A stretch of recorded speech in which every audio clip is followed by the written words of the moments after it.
அமாவாசை அன்னைக்கு கண் திச்சி போக முன்னோர்கள் ஆசீர்வாதம் கிடைக்க இது பண்ணலாங்க. ஃபர்ஸ்ட் மஞ்சள் தண்ணீரை கலக்கி வீட்டில் தொளிச்சு விட்டுடுங்க, வீட்டு வாசல்லைங்க. அப்புறம் ஒரு நல்ல எலும்பிச்சை பழமாக எடுத்துக்கோங்க, அதை நெண்டா கட் பண்ணிக்கோங்க.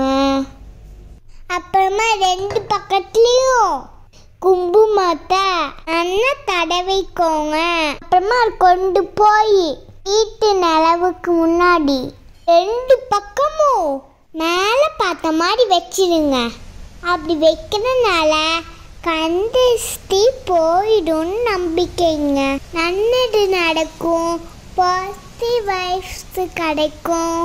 ஓகேங்களா? உனி அடுத்தது ஒரு டம்ளரில் தண்ணி பிடிச்சி அதுக்கு பக்கத்தில் கொண்டு போய் வச்சிருங்க. அமாவாசை அன்னைக்கு முன்னோர்கள் நம்ம வீட்டுக்கு வருவாங்கன்னு நம்பிக்கைங்க. இது அவங்களுக்காக.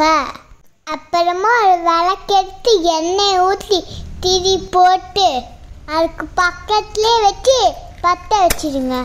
நல்லா கும்பிட்டுக்கோங்க. முன்னோர்கள் ஆசீர்வாதம் எப்போ நமக்கு எடுக்குங்க. அப்படியே பக்கத்தில் ஒரு சின்ன தட்டில் பச்சை அரிசி போட்டு பக்கத்தில் வச்சு கும்பிட்டுக்கோங்க.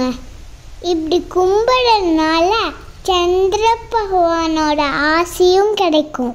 அடுத்த நாள் அந்த அரிசி எடுத்து எறும்புக்கு வச்சிடுங்க. அது ரொம்ப நல்லதுங்க எறும்புக்கு வைக்கிறது. இன்னைக்கு நல்ல மழைங்க.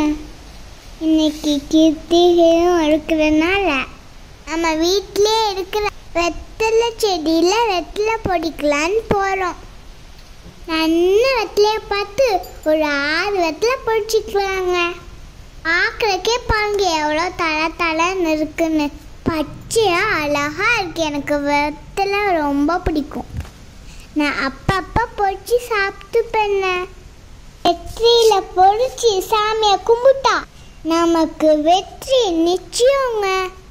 எந்த கஷ்டமாக இருந்தாலும் இப்படி கும்பிட்டு பாருங்க, எல்லா கஷ்டமும் பறந்து போயிடும். 6 வெற்றிலை ஒரு தட்டத்தில் வச்சு நடுவில் ஒரு விளக்கு வச்சு எல்லாத்துக்கும் சந்தன குங்குமம் வச்சு வெற்றிலை காம்பெல்லாம் அந்த விளக்குக்குள்ளேயே போட்டு பற்ற வச்சிடுங்க. நல்லா முருகனை மனசில் நினச்சி கும்பிட்டுக்கோங்க. எல்லாமே நல்லபடியாக நடக்குங்க. வந்தவனி வருகின்ற ஒன்றுவனி கண்டு சொல்லக்கணும் சென்று சேஃபா அரோகலாம். அப்படியே விநாயகரோட ஆசீர்வாதமும் சிவனோட ஆசீர்வாதமும் இந்த நல்ல நாளில் நமக்கு கிடைக்குங்க. எல்லாருக்கும் வாழ்க வளமுடன். பாய்ங்க.